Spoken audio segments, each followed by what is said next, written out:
오늘 본문 말씀 야고보서 4장 13절로 17절 말씀입니다. 야고보서 4장 13절로 17절 말씀, 하나님의 말씀입니다. 제가 봉독하겠습니다. 들으라, 너희 중에 말하기를 오늘이나 내일이나 우리가 어떤 도시에 가서 거기서 1년을 머물며 장사하여 이익을 보리라 하는 자들아, 내일 일을 너희가 알지 못하는도다. 너희 생명이 무엇이냐? 너희는 잠깐 보이다가 없어지는 안개니라. 너희가 도리어 말하기를 주의 뜻이면 우리가 살기도 하고 이것이나 저것을 하리라 할 것이거늘 이제도 너희가 허탄한 자랑을 하니 그러한 자랑은 다 악한 것이라. 그러므로 사람이 선을 행할 줄 알고도 행하지 아니하면 죄니라. 아멘. 예전에는 만 60세가 되면 환갑잔치를 했습니다.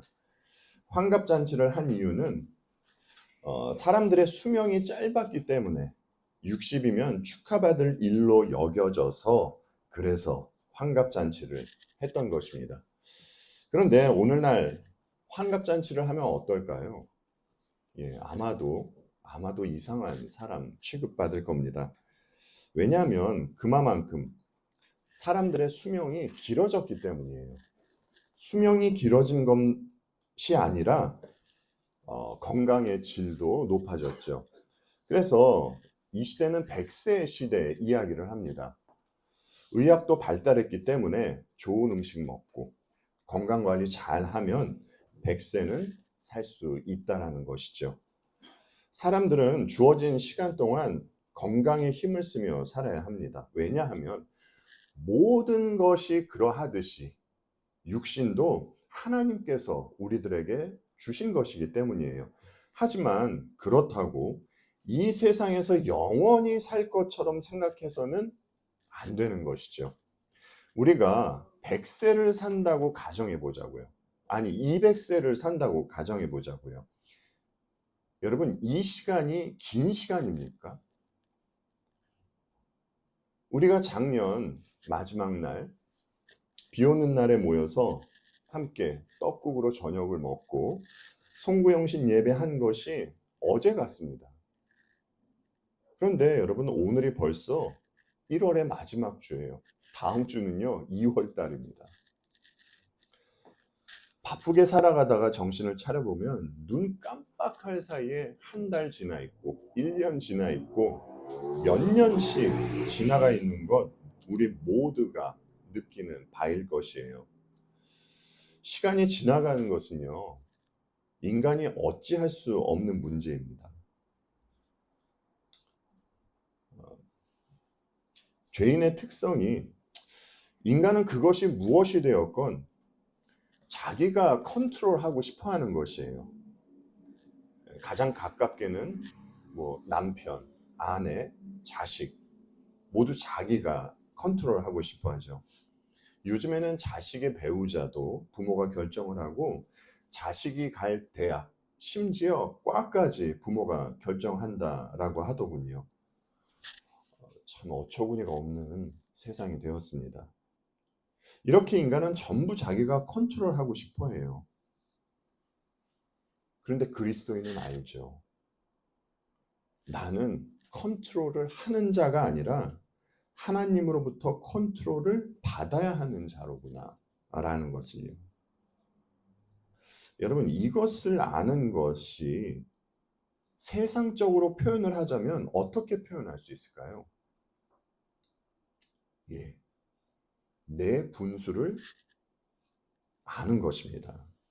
만약 그리스도인이 하나님과는 상관없이 자기 뜻으로 무언가를 컨트롤하고 있다면 그것으로 말미암아 반드시 후회하는 일이 생길 것이에요.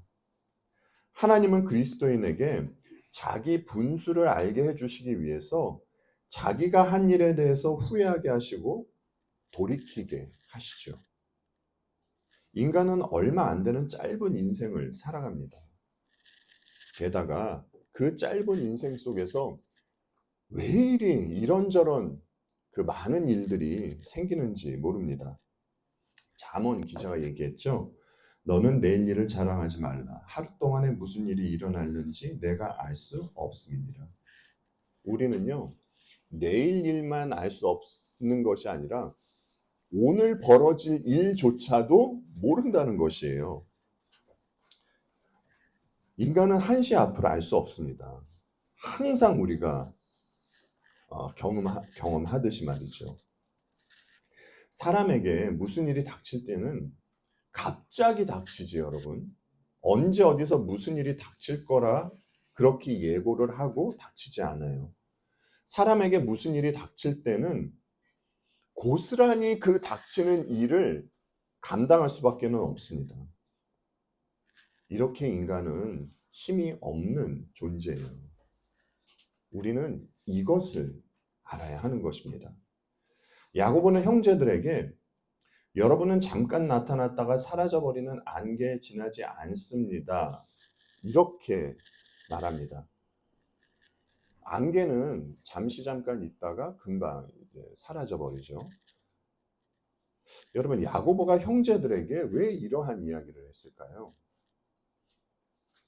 형제들은, 그리스도인은 항상 이 사실을 인식하고 있어야 하기 때문입니다. 그래야 이 세상에서 헛된 것을 목적하지 않고 영생을 준비해 나갈 수 있기 때문이에요. 이것을 모르면은 어떻게 될까요, 여러분? 예, 이 세상이 천년 만년 갈 것으로 생각하고 헛된 것을 목적하며 살게 되는 것이죠. 본문 13절 말씀을 보면요, 이런 말씀이 있어요. 우리가 세 번역으로 한번 볼게요. 오늘이나 내일 어느 도시에 가서 1년 동안 거기에서 지내며 장사하여 돈을 벌겠다 하는 사람들이여 들으십시오. 우리가 이 말씀을 보고 오해하지 말아야 할 것이, 이 말씀은 장사하는 것이 나쁘다는 뜻으로 한 이야기가 아닙니다. 여러분, 주님이 하늘나라에 대해서 말씀을 하실 때 하늘나라는 좋은 진주를 구하는 상인과 같다라고 이렇게 장사하는 일을 예로 들어 말씀하셨잖아요. 따라서 13절의 말씀은 하나님을 배제한 채 자기 분수를 모르고 마치 인생의 주인이 자기인 것처럼 그렇게 생각하는 것에 대한 경고의 말씀인 것이에요. 그렇다면 여러분, 인생의 주인이 자기인 것처럼 사는 이들에게는 어떤 모습이 보일까요? 본문 16절을 보면 야고보가 이런 이야기를 했죠. 이 16절도 세 번역으로 보겠습니다. 여러분은 지금 우쭐대면서 자랑하고 있습니다. 그와 같은 자랑은 다 악한 것입니다. 인간은 자기 자랑하는 맛에 살아갑니다. 자랑은 자신을 뽐내는 것, 드러내는 것이죠. 우리가 성경을 보면 성경은 사람들에게 자랑하지 말라고 하거든요. 성경은 왜 사람들에게 자랑하지 말라고 할까요? 성경이 사람들에게 자랑하지 말라라고 이야기하는 것은요, 하나님께서 사람들에게 자랑하지 말라고 말씀하시는 것이에요. 우선 성경은 사람들이 자기 자신을 사랑하는 이유에 대해서 자기 자신을 자랑하는 이유에 대해서, 사람에게 자랑이 나오는 것은 하나님과의 관계가 끊어졌기 때문이라고 이야기를 합니다. 여러분께서 이제 로마서를 보셔서 아시겠지만 그 로마서 1장에는요, 사람들이 하나님을 인정하기 싫어해서 하나님은 사람들이 해서는 안 될 일을 하도록 그냥 놓아두셨다는 말씀이 있어요. 그리고 사람이 해서는 안 될 일을 이제 열거를 하는데, 여기에 여러분 무엇이 있는가 하면 자랑이 있습니다. 자랑하는 자요, 악을 도모하는 자요, 부모를 거역하는 자요. 사도 요한도요, 자랑에 대해서 이야기를 하죠.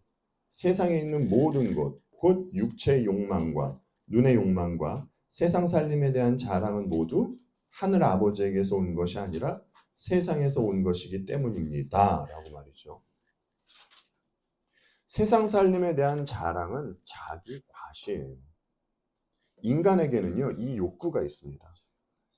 심지어 하나님으로부터 은혜 받은 것을 자기 자랑의 도구로 사용할 수 있는 존재가 바로 인간이에요.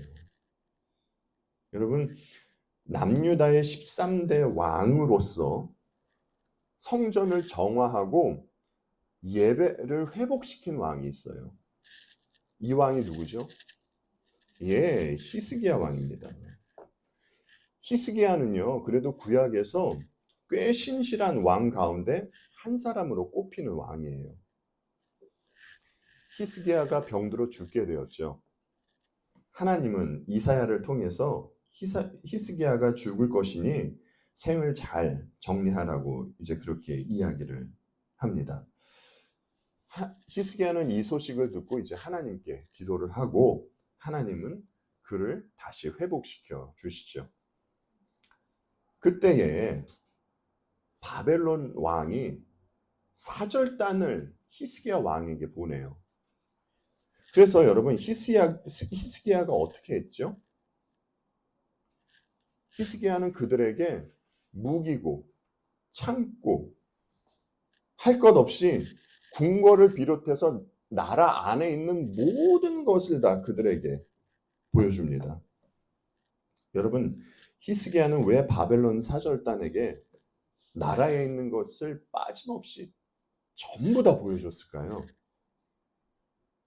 여러분, 히스기야가 나라에 있는 그 무기고나 창고나 보물 창고 같은 것을 보여준 것이 잘못인가요? 예, 잘못입니다. 크나큰 잘못입니다. 그는요, 악한 동기로 바벨론 그 사절단에게 그러한 것들을 보여준 것이에요. 당시 히스기야가 누리는 영광은요, 자기가 잘나서가 아니라 하나님의 은혜 때문이었습니다. 그런데 히스기야는 자기가 누리는 그 영광을 마치 자기의 공로 때문인 것으로, 자기가 이룬 업적 때문인 것으로 그렇게 선전을 한 것이에요.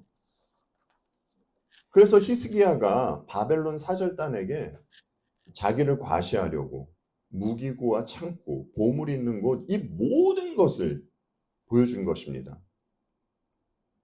하나님께서 죽음을 앞둔 히스기야에게 은혜를 베푸셨음에도 불구하고 그가 어떻게 된 것입니까? 역대하에서 이렇게 이야기를 해요.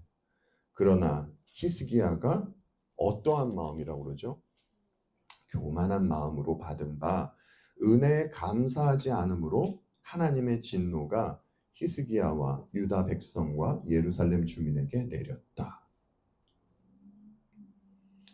히스기야는 하나님으로부터 은혜 받았음에도 불구하고 교만해졌어요. 그가 교만해진 것이 자랑으로 드러나게 된 것이고요. 히스기야는 하나님으로부터 은혜 받은 것을 자기를 자랑하는 도구로 사용한 것입니다. 그래서 여러분, 히스기야가 하나님으로부터 어떤 말씀을 듣죠? 열왕기하 20장 말씀 보세요. 이사야가 히스기야에게 말하였다. 주님의 말씀을 들으십시오. 그날이 다가오고 있다. 그날이 오면 내 왕궁 안에 있는 모든 것과 오늘까지 내 조상이 저장하여 놓은 모든 보물이 남김없이 바벨론으로 옮겨갈 것이다. 주님께서 또 말씀하십니다. 너에게서 태어날 아들 가운데서 더러는 포로로 끌려가서 바빌론 왕궁의 환관이 될 것이다. 히스기야가 이사야에게 말하였다. 예언자께서 전하여 준 주님의 말씀은 지당한 말씀입니다. 히스기야는 자기가 살아있는 동안만이라도 평화와 안정이 계속된다면 그것만으로도 다행이라고 생각하였다.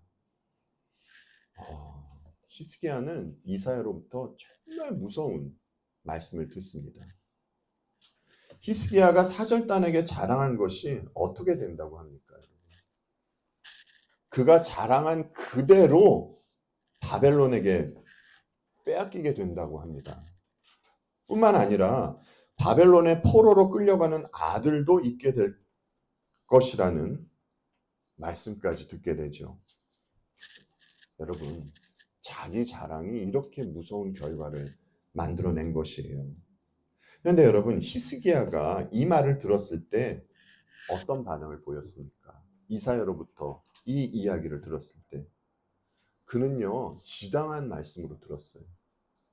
다윗이 나단 선지자로부터 책망을 들었을 때 자신의 죄가 보이고 그 죄가 깨달아졌듯이 히스기야도 이사야 선지자의 말을 듣고 자기 잘못을 깨우친 것이에요. 여러분, 하나님의 자녀가 아닌 자들이 자랑하는 것에 대해서는요, 하나님께서 치실 수도 있고요, 가만히 놔두시다가 마지막 날 치실 수도 있습니다. 하나님께서 그들을 치시는 이유는요, 하나님은 공의로운 분이라는 것을 나타내시기 위해서예요. 그러나 우리가 알고 있듯이 하나님은 항상 그렇게 하시지는 않아요. 조금 전에 말씀드렸듯이 하나님은 그것을 유보해 두셨다가 마지막 날 심판하시고 치실 수도 있습니다. 하지만 하나님의 자녀가 세상적으로 자랑하는 것에 대해서는요, 여러분, 하나님은 절대 미루시지 않습니다. 그것이 잘못된 것이라고 이 땅을 살아갈 때 반드시 알려주세요. 왜일까요? 하나님은 자녀들이 잘못된 길로 가는 것을 묵과하실 수가 없기 때문입니다. 아버지는 자녀들이 항상 아버지의 형상을 하고 있는 것을 원하지 자녀에게 사탄의 형상이 나타나는 것을 원치 않기 때문이에요. 요즘 미국은요, 신분 문제 때문에 참 시끄럽습니다. 그 뉴스만 보면 영주권자라 할지라도 마음 놓고 있을 수가 없어요. 그도 그럴 것이 시민권자도 쫓겨나는 사례가 보도되기 때문입니다. 정말 이 세상은 전부 어느 것 하나 빠짐없이 모두 다 불안한 요소가 있어요. 그리스도인은 자신이 안개와 같은 존재라는 것을 인식할 뿐만 아니라 이 세상은 불안한 세상이라는 것, 잠시 잠깐 있다 없어질 곳이라는 것을 반드시 염두에 두어야 합니다. 여러분, 영원한 곳은 하나님 나라밖에 없어요. 하나님께서 우리에게 주시고자 하는 것은 바로 그 영원한 하나님 나라잖아요. 사도 바울이 빌립보서 3장에서 말하죠. 우리의 시민권은 어디에 있다고 하죠? 하늘에 있다고 합니다. 그리스도인은 하늘의 시민권을 갖고 이 땅을 살아가는 자들입니다. 그래서 우리는 이 땅의 삶을 외국인처럼, 나그네처럼 살아야 하는 것이죠. 그리고 우리는 항상 오늘이 마지막일지도 모른다는 생각으로 살아야 합니다. 다른 말로 해서 종말론적인 관점을 가지고 살아야 합니다. 쉽지 않죠. 그런데 성경은 우리들에게 이것을 이야기하고 있어요.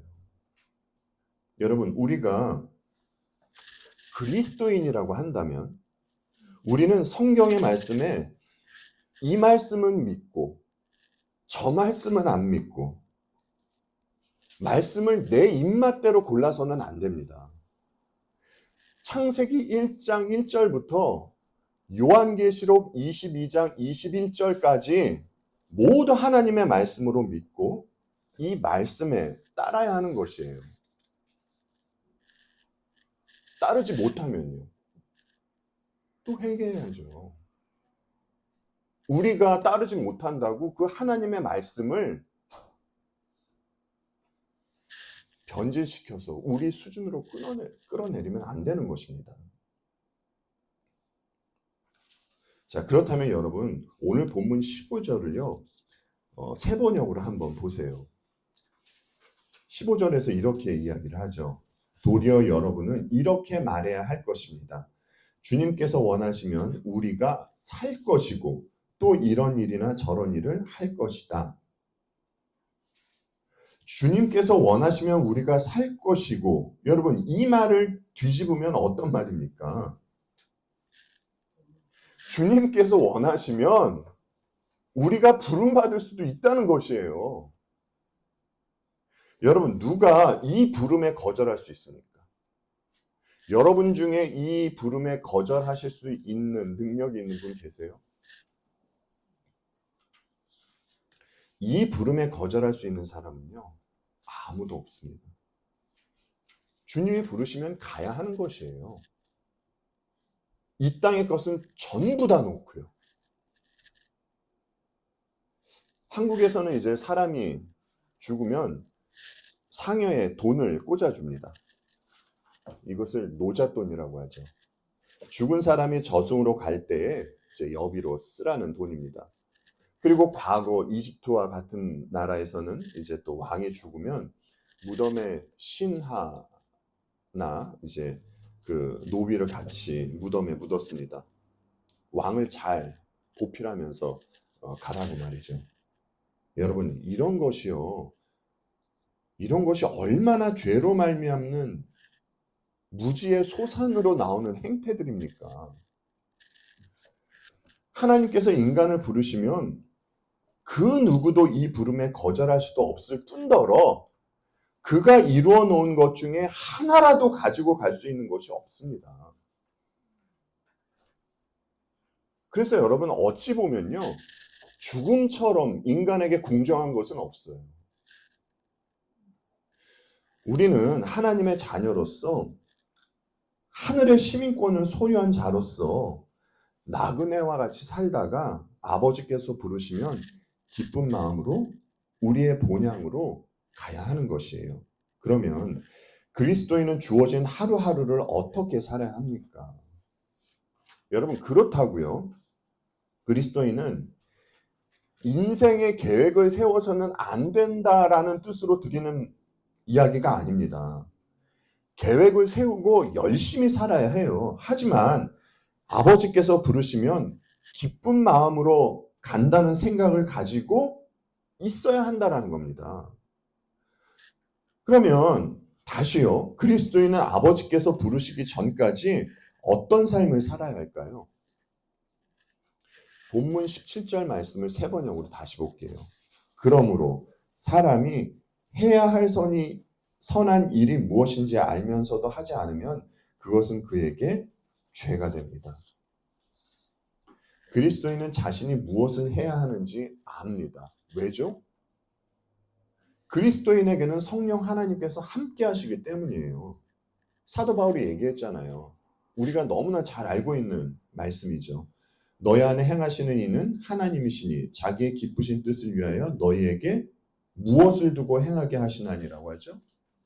소원을 두고 행하게 하시나니. 성령님은 성도로 하여금 소원을 두고 행하게 하세요.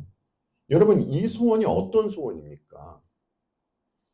세상 것을 얻어내기 위한 소원인가요? 나를 드러내기 위한 소원입니까? 아니요. 하나님의 기쁘신 뜻을 위해 행하고자 하는 소원입니다. 여러분, 이 소원이요. 어떤 그리스도인에게는 있고 또 어떤 그리스도인에게는 없는 것이 아니에요. 그리스도인이라고 한다면 이 소원은 반드시 있어야 하는 겁니다. 우리가 그리스도인으로 살다가 넘어질 때가 있습니다. 그럼에도 불구하고 우리는 일어나죠. 왜냐하면 우리에게는 하나님의 기쁘신 뜻을 따르고자 하는 이 마음이 있기 때문입니다. 우리는 알아요. 우리가 아무리 그리스도인이라 할지라도 하나님의 뜻을 온전히 따르며 살아갈 수 없다라는 것을요. 그럼에도 불구하고 우리는 온전함을 추구하며 살아가죠. 그렇잖아요, 여러분. 우리 중에 그 누가 나는 이 정도면 됐어. 그렇게 생각을 합니까? 여러분 그렇게 생각하지 않으시잖아요.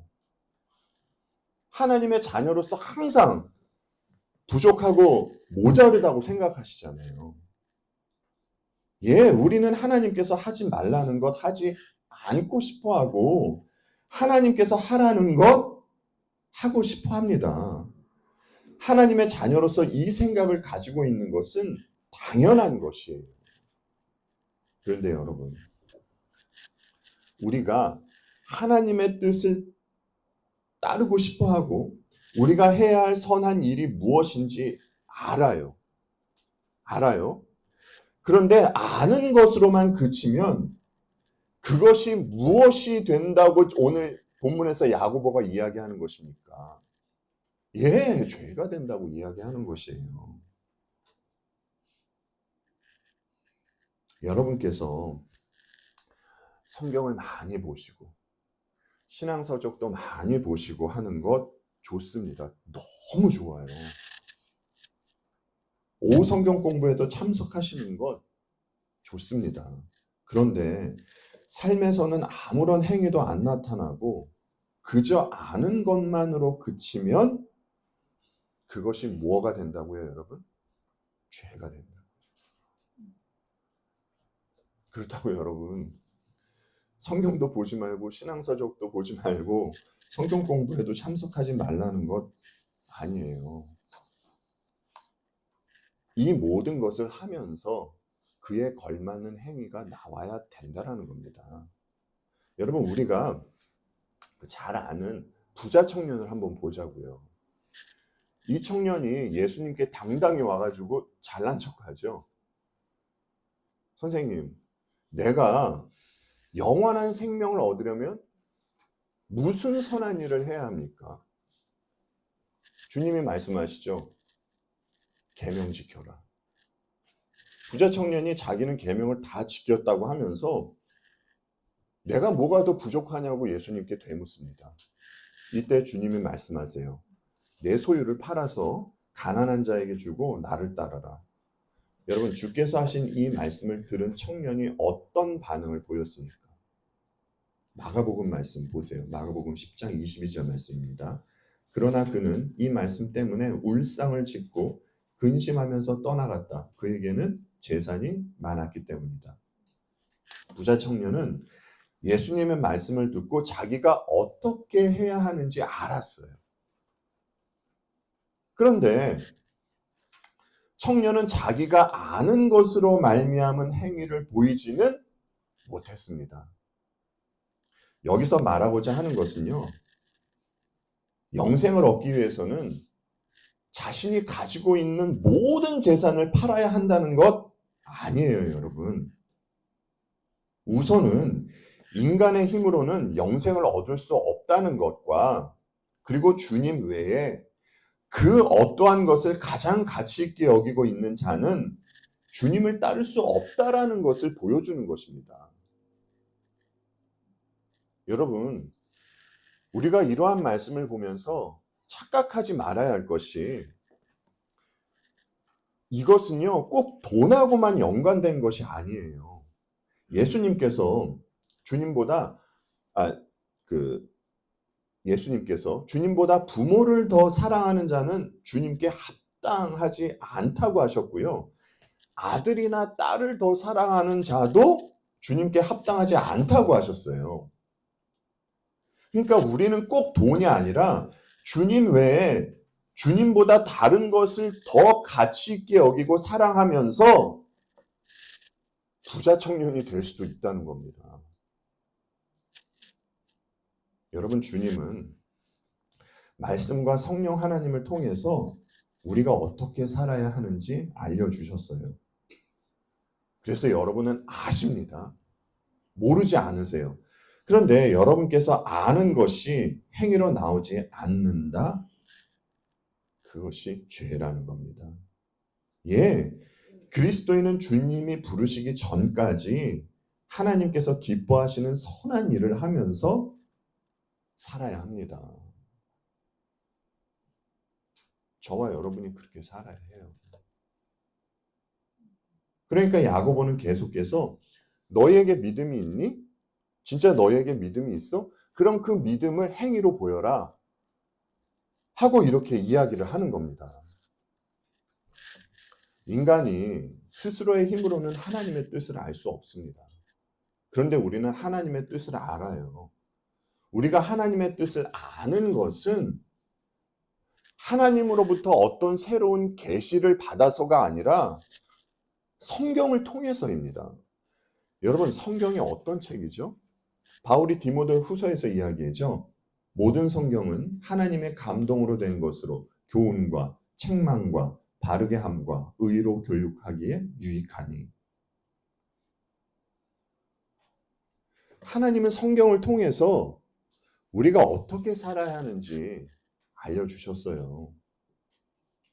그런데 결국 그것은요, 하나님을 사랑하고 이웃을 사랑하는 겁니다. 그런데 이 부분에 있어서 우리가 한 가지 짚고 넘어갈 사항이 있습니다. 여러분, 이웃을 어떻게 대하는 것이 이웃을 사랑하는 것입니까? 여러분, 그리스도인으로서 지금 이웃을 사랑하고 계시잖아요.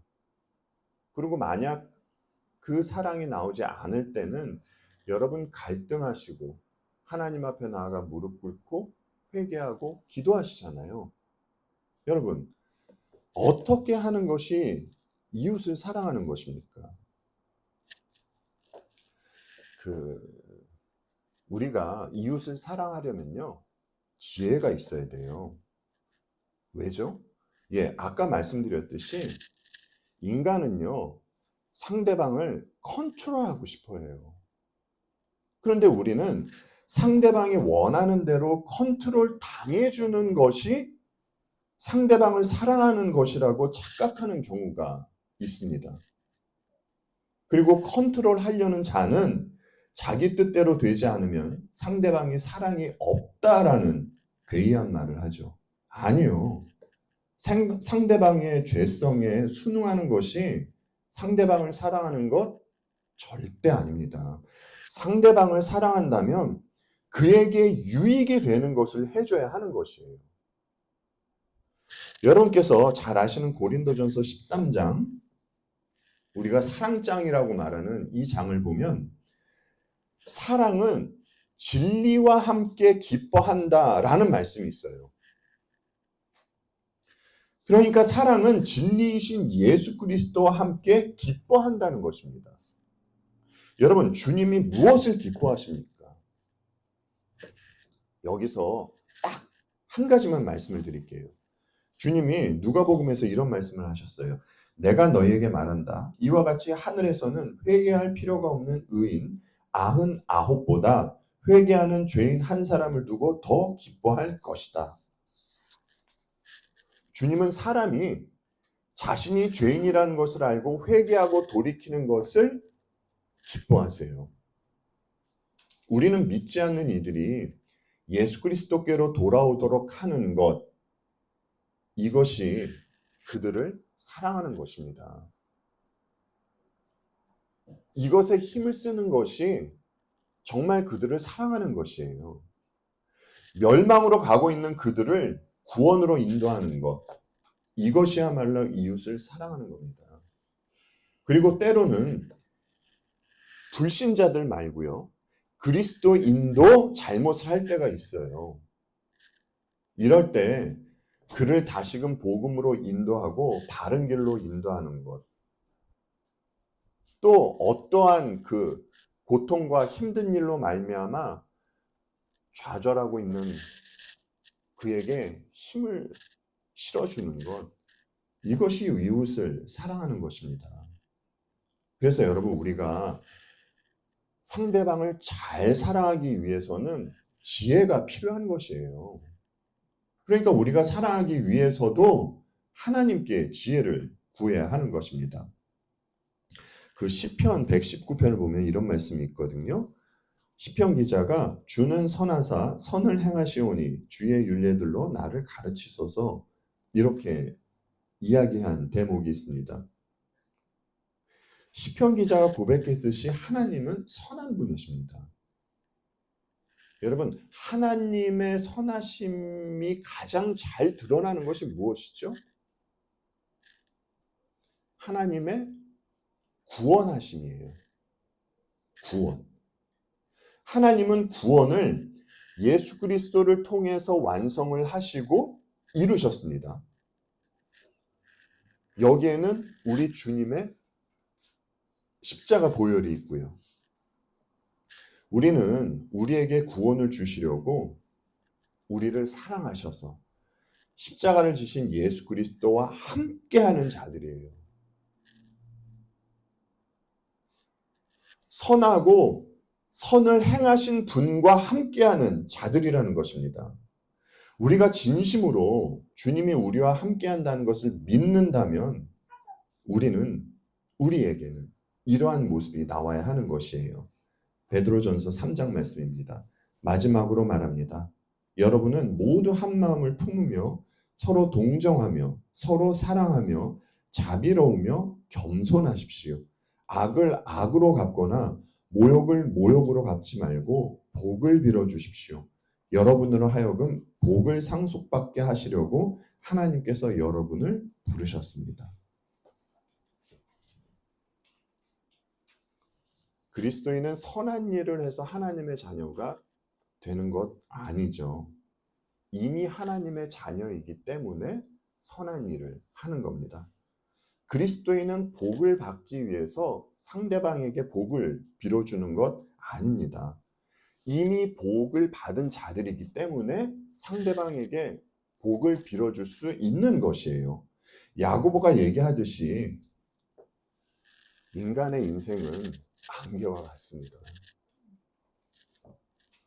이렇게 안개와 같은 인생에서 어떤 이들은 자기 자랑을 하며 살다 역사 밖으로 사라지고, 또 어떤 이들은 우리 주님 예수 그리스도와 함께 선을 행하다 이제 역사 밖으로 나가게 되는 것이죠.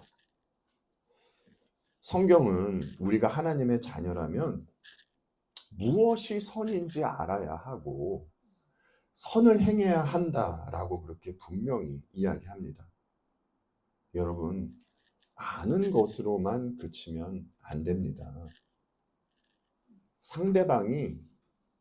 상대방에게 무엇이 유익이 될까 항상 우리는 생각하고 있어야 하는 것이에요. 사랑하는 성도 여러분, 여러분의 눈에 외로운 이가 보이십니까? 주님과 함께 따뜻한 이웃으로 그의 곁에 있어 주십시오. 그리고 여러분이 낮아지셔야 할 때는 주님과 함께 기꺼이 그를 위해 낮아져 주십시오. 그리고 하나님을 모르는 자들이 자기를 자랑할 때에 우리는 예수 그리스도의 십자가를 자랑하자고요. 이 자랑으로 짧은 안개와 같은 우리의 인생을 채워 나가길 바랍니다. 기도하겠습니다.